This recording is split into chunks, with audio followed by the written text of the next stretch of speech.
பிப்ரவரி 5ஆம் தேதி இடைத்தேர்தல் நடைபெறக்கூடிய ஈரோடு கிழக்கு சட்டமன்ற தொகுதியில் இந்த வாக்குப்பதிவிற்கு இன்னும் ஒரு வார காலமே இருக்கக்கூடிய சூழ்நிலையில் வாக்குப்பதிவிற்கான அந்த ஏற்பாடுகளை தேர்தல் ஆணைய அதிகாரிகள் தீவிரமாக மேற்கொண்டு வருகின்றார்கள்.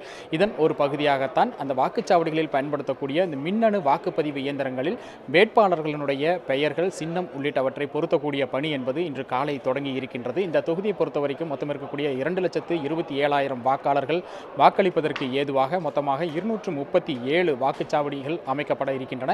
இந்த வாக்குச்சாவடிகளில் பயன்படுத்துவதற்காக மின்னணு வாக்குப்பதிவு இயந்திரங்கள் மற்றும் கட்டுப்பாட்டு இயந்திரங்கள் விவிபேட் ஆகியவை கடந்த வாரமே குலுக்கல் முறையில் ஒதுக்கீடு செய்யப்பட்டன. தேர்தல் ஆணையத்தினுடைய கிடங்கிலிருந்து ஈரோடு மாநகராட்சி அலுவலகத்திற்கு எடுத்து வரப்பட்டு இங்கு வைப்பறையில் பாதுகாப்பாக வைக்கப்பட்டிருந்த நிலையில் அவற்றில் இந்த வேட்பாளர் பட்டியல் சின்னம் பொருத்தும் பணிதான் தற்பொழுது தொடங்கி இருக்கின்றது. காலையில் வேட்பாளர்களினுடைய முகவர்கள் மற்றும் வேட்பாளர்களினுடைய முன்னிலையில் அந்த அறையில் இருந்து சீல் வைக்கப்பட்ட பூட்டப்பட்டிருந்த அறையிலிருந்து மின்னணு வாக்குப்பதிவு இயந்திரங்கள் எடுத்து வரப்பட்டு அவற்றில் இந்த சின்னம் பொருத்தும் பணியில் ஊழியர்கள் ஈடுபட்டிருக்கிறார்கள். குறிப்பாக 237 வாக்குச்சாவடிகளிலும் 20% கூடுதலாக 284 கட்டுப்பாட்டு இயந்திரங்களும் 308 விவிபேட் இயந்திரங்களும் பயன்படுத்தப்படுகின்றன.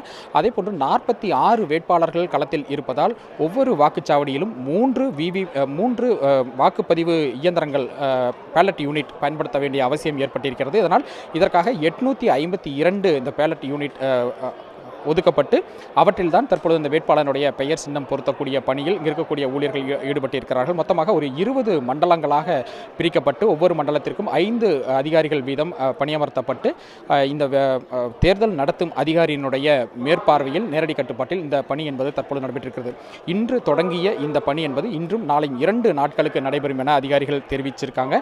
இந்த பணிகள் முடிவடைந்ததற்கு பிறகாக இந்த பேலட் யூனிட் மற்றும் கட்டுப்பாட்டு இயந்திரங்கள் அனைத்தும் சீல் வைக்கப்பட்டு மீண்டும் இந்த பாதுகாப்பாக இந்த வைப்பறையில் வைக்கப்பட இருக்கின்றன. இந்த தேர்தலுக்கு முதல் நாளில் இவை அனைத்தும் எடுக்கப்பட்டு அந்தந்த வாக்குச்சாவடிகளுக்கு அனுப்பி வைக்கப்படும் என அதிகாரிகள் தெரிவித்திருக்காங்க.